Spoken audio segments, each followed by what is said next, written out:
Test 3. You will hear a number of different recordings, and you will have to answer questions on what you hear. There will be time for you to read the instructions and questions, and you will have a chance to check your work. All the recordings will be played once only. The test is in 4 sections. At the end of the test, you will be given 10 minutes to transfer your answers to an answer sheet. Now turn to Section 1. Section 1.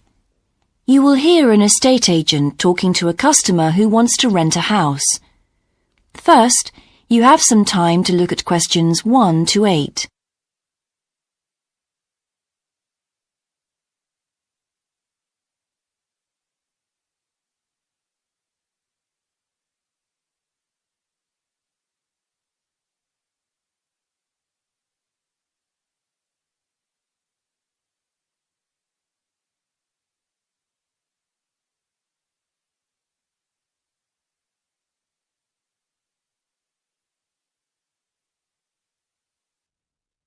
Now we shall begin. You should answer the questions as you listen, because you will not hear the recording a second time. Listen carefully and answer questions 1 to 8. Good morning. How can I help you? Hello. I'm interested in renting a house somewhere in the town. Right. Could I have your name, please? Yes, it's Stephen Godfrey. And tell me how many bedrooms you're looking for. Well, we'd need 4 because I'm going to share the house with 3 friends. OK. There are several of that size on our books. They mostly belong to families who are working abroad at the moment. What about the location? It'd be nice to be central. Oh, that might be difficult, as most houses of that size are in the suburbs. Still, there are a few. What's your upper limit for the rent? We'd like something around £500 a month, but we could go up to £600 if we have to. But we can't go beyond that. Do you know how long you want to rent the house for? The minimum let is 6 months, as you probably realise. We're at college here for 2 years, and we don't want to have to move during that time if we can avoid it. Right. And how soon do you want to move in? All our lets start on the 1st of the month. Well, as soon as possible, really, so that means September 1st. OK, let me have a look at what we've got. We have photographs of all the houses on our book, so you can get an idea of what they're like. There's this one in Oakington Avenue at £550 a month, combined living room and dining room with a separate kitchen. It doesn't have a garage, though you can park in the road. We'd prefer to have one if possible. Right. Then have a look at this house in Mead Street. It's got a very large living room and kitchen, bathroom, cloakroom. How much is it? That one's £580. It's very well furnished and equipped. It also has plenty of space for parking, and it's available for a minimum of a year. Oh, and there's a big garden. I don't think we could cope with that, to be honest. We'll be too busy to look after it. OK. Then there's this older house in Hamilton Road.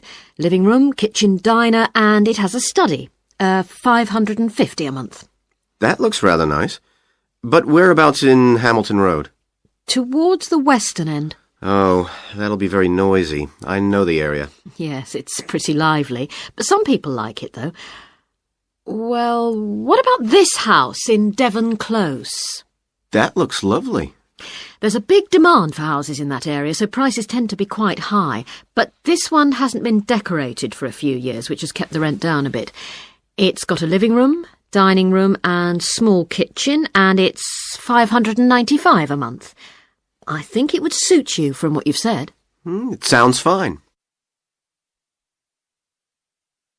Before you hear the rest of the conversation, you have some time to look at questions 9 and 10.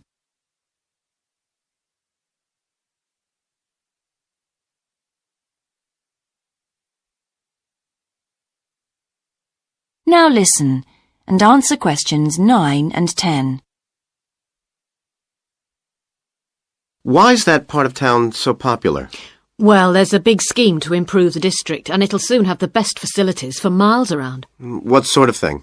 There's a big sports centre under construction, which will be very impressive when it's finished. In fact, the swimming pool's already opened, ahead of schedule, and it's attracting a lot of people. What about cinemas? Are there any in the area? The only one closed down last year, and it's now in the process of being converted into a film museum. The local people are trying to get a new cinema added to the scheme. I think I heard something about a plan to replace the existing concert hall with a larger one. Ah, that's due to start next year. Well, it sounds an interesting area to live in. Could I go and see the house, please? Yes, of course. That is the end of section 1. You now have half a minute to check your answers.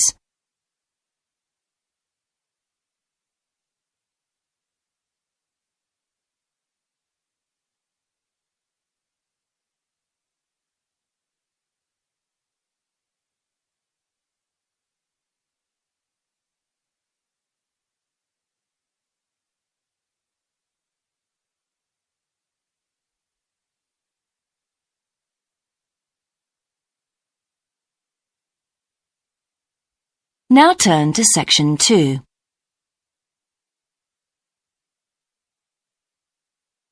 Section 2. You will hear a man talking on the radio about a national arts centre. First, you have some time to look at questions 11 to 16.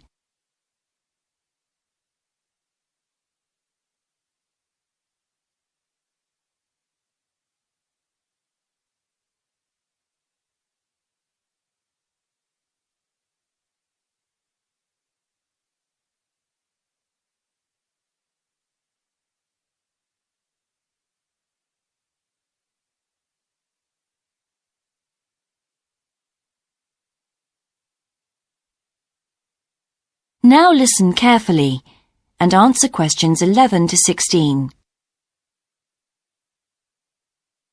Hello, and welcome to Focus on the Arts.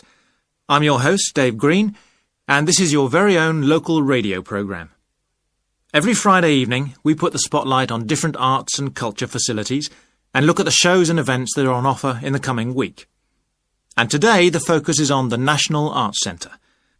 Now, if you don't already know it yourself, I'm sure you've all heard of it.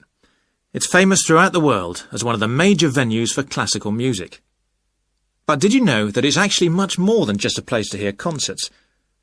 The centre itself is a huge complex that caters for a great range of arts. Under a single roof it houses concert rooms, theatres, cinemas, art galleries and a wonderful public library, as well as service facilities including 3 restaurants and a bookshop. So, at any one time, the choice of entertainment there is simply enormous. So, how did they manage to build such a big arts complex right in the heart of the city?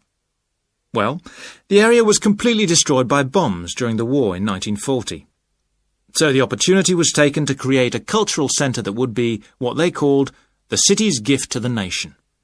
Of course, it took a while for such a big project to get started, but it was planned in the 60s, built in the 70s, and eventually opened to the public in 1983. Ever since then, it has proved to be a great success. It's not privately owned, like many arts centres, but is still in public hands. It's run by the City Council. Both our National Symphony Orchestra and National Theatre Company were involved in the planning of the project, and they're now based there, giving regular performances every week. And as the centre is open 363 days of the year, there are plenty of performances to choose from. Before you hear the rest of the broadcast, you have some time to look at questions 17 to 20.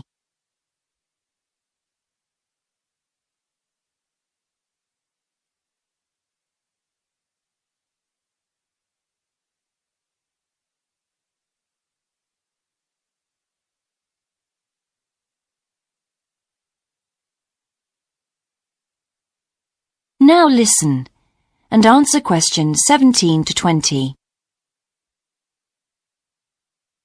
So, to give you some idea of what's on, and to help you choose from the many possibilities, we've made a selection of the star attractions. If you're interested in classical music, then we recommend you go along to the National on either Monday or Tuesday evening at 7:30 for a spectacular production of the Magic Flute, probably the most popular of all Mozart's operas. It's in the Garden Hall, and tickets start at only £8, but you'll have to be early if you want to get them that cheap. And remember, it's only on for those 2 evenings. For those more interested in the cinema, you might like to see the new Canadian film, which is showing on Wednesday evening at 8 p.m. in Cinema 2, and that's called 3 Lives. It's had fantastic reviews, and tickets cost just £4.50, which is a reduction on the usual price of £5.50. So, it's really good value, especially for such a great movie. But you can see the centre's main attraction at the weekend, because on Saturday and Sunday, 11 a.m. to 10 p.m, they're showing a wonderful new exhibition that hasn't been seen anywhere else in Europe yet. It's a collection of Chinese art called Faces of China. That's in Gallery 1, and it has some really fascinating paintings and sculptures by leading artists from all over China. And the good news is that it's completely free, so don't miss it. So why not go along to the National Arts Centre next week for one or all of these great events? And you can always pick up a programme and check out all the other performances and exhibitions on offer, or coming soon, on almost every day of the year. Next week, we'll be looking at the new Museum of Science. That is the end of Section 2. You now have half a minute to check your answers.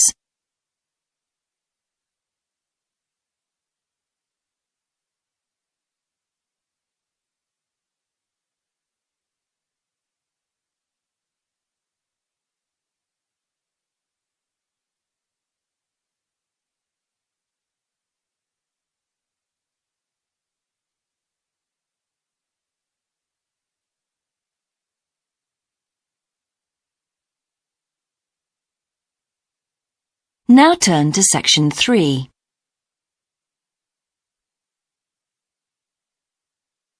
Section 3. You will hear a university tutor and a new student called Paul discussing Paul's work experience and Latin American Studies course. First, you have some time to look at questions 21 to 26.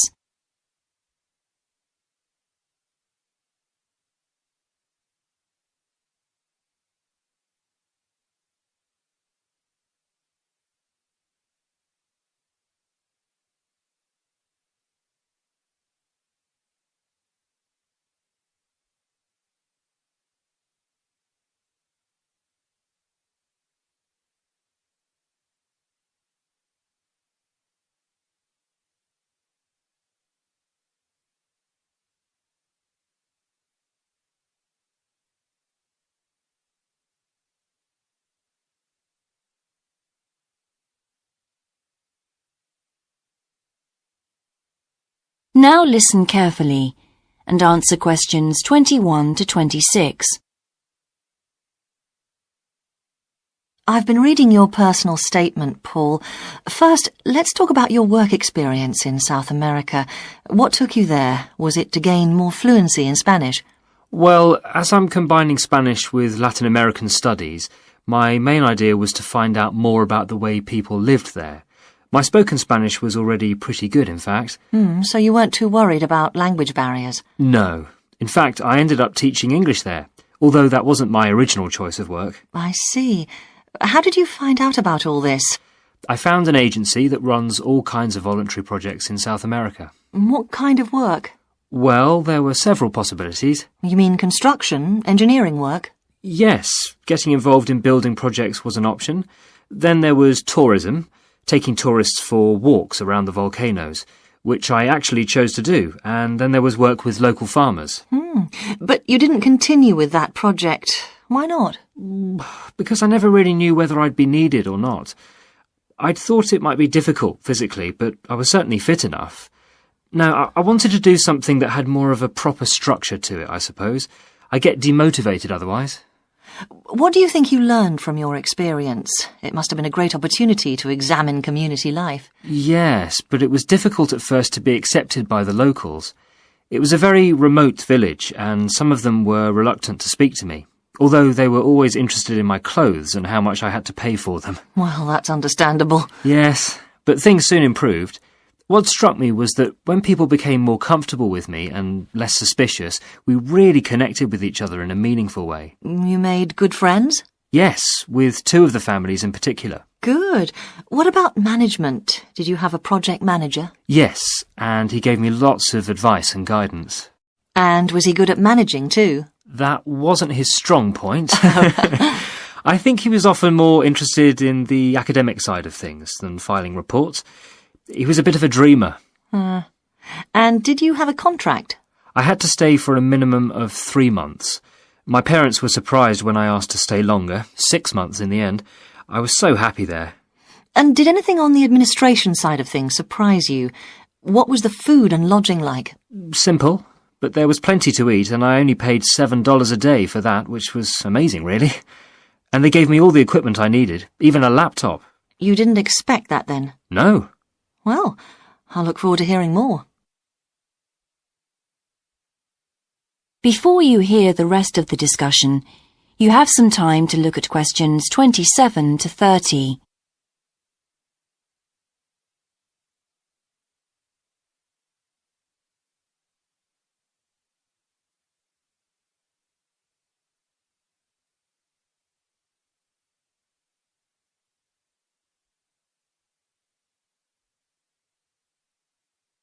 Now listen and answer questions 27 to 30. But now let's look at these modules. You'll need to start thinking about which ones you'll definitely want to study. The first one here is Gender Studies in Latin America. It looks at how gender analysis is reconfiguring civil society in Latin America. Women are increasingly occupying positions in government and in other elected leadership positions in Latin America. I think you'd find it interesting. If it was to do with people in the villages rather than those in the public sphere, I would. OK. What about second language acquisition? Do you think I'd find that useful? Well, you've had some practical experience in the field. I think it would be. I hadn't thought about that. I'll put that down as a definite then. OK. What about Indigenous women's lives? That sounds appropriate. I thought so too, but I looked at last year's exam questions and that changed my mind. Don't judge the value of the course on that. Maybe talk to some other students first, and we can talk about it again later. OK. Yes, and lastly, will you sign up for Portuguese lessons? My Spanish is good, so would I find that module easy? Not necessarily. Some people find that Spanish interferes with learning Portuguese, getting the accent right too. It's quite different in a lot of ways. Well, I'd much sooner do something else then. All right. Now, what we need to do is make a... That is the end of section 3. You now have half a minute to check your answers.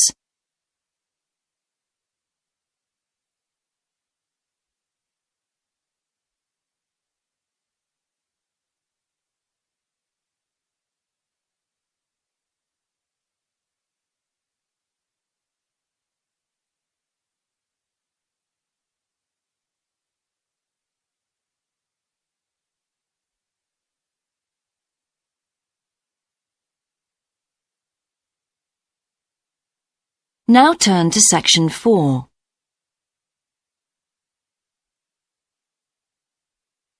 Section 4. You will hear a lecture about success in business systems. First, you have some time to look at questions 31 to 40.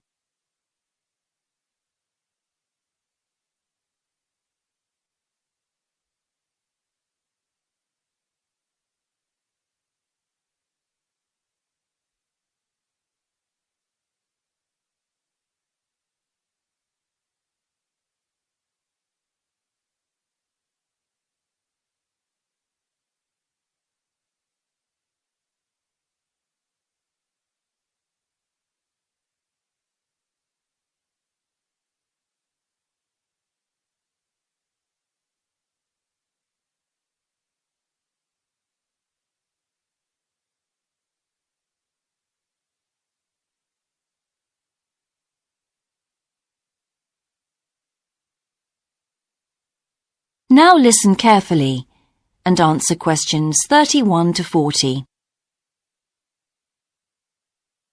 Good morning, everyone.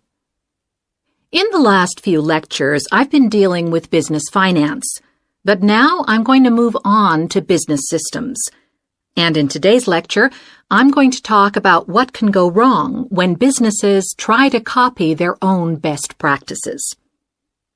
Once a business has successfully introduced a new process, managing a branch bank, say, or selling a new product, the parent organization naturally wants to repeat that success and capture it, if possible, on a bigger scale. The goal, then, is to utilize existing knowledge and not to generate new knowledge. It's a less glamorous activity than pure innovation, but it actually happens more often, as a matter of fact. However, surprisingly, getting things right the second time is not necessarily any simpler than it was the first time. Now, there's been a lot of research into how companies can repeat their previous successes, and it certainly hasn't been confined to the United States.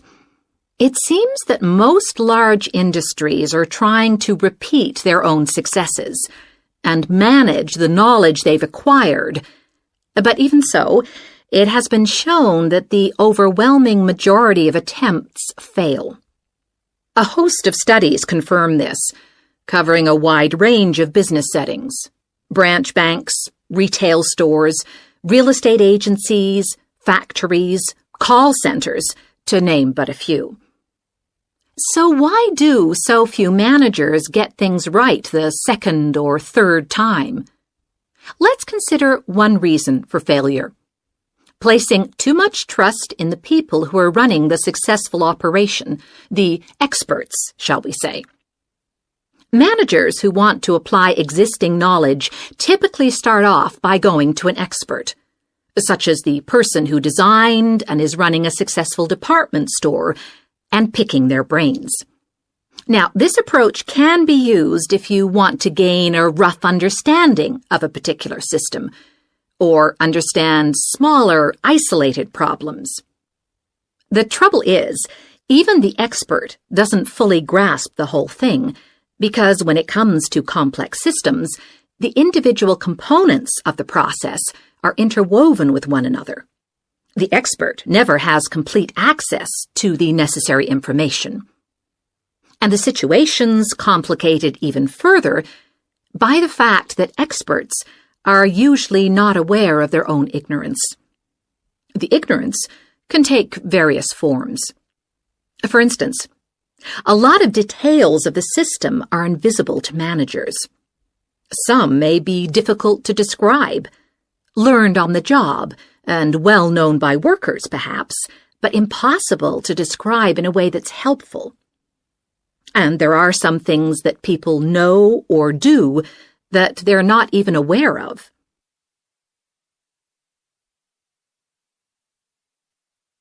Now, let's consider two types of mistake that can occur when a manager actually starts to set up a duplicate system to replicate a successful process. Firstly, perhaps he forgets that he was just trying to copy another process and starts trying to improve on it. Another mistake is trying to use the best parts of various different systems in the hope of creating the perfect combination. Unfortunately, attempts like these usually turn out to be misguided and lead to problems. Why? Well, for various reasons. Perhaps there weren't really any advantages after all, because the information wasn't accurate.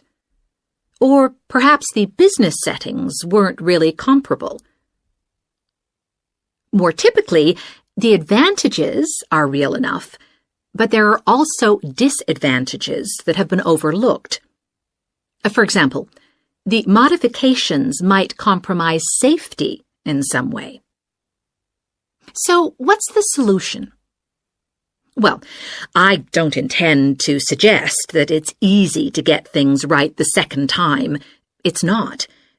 But the underlying problem has more to do with attitudes than the actual difficulty of the task, and there are ways of getting it right.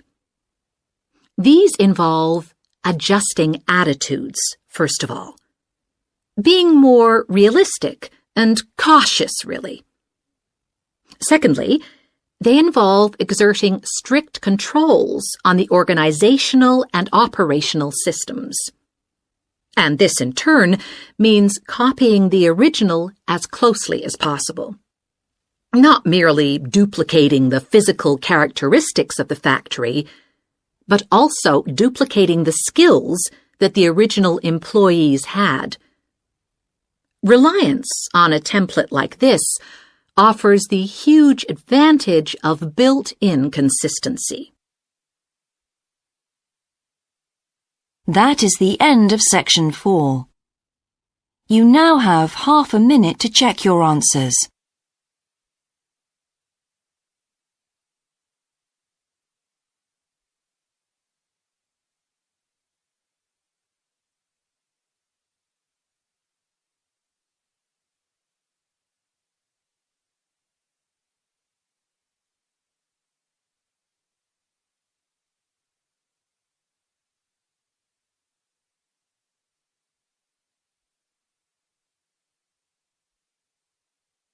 That is the end of the listening test. In the IELTS test, you would now have 10 minutes to transfer your answers to the answer sheet.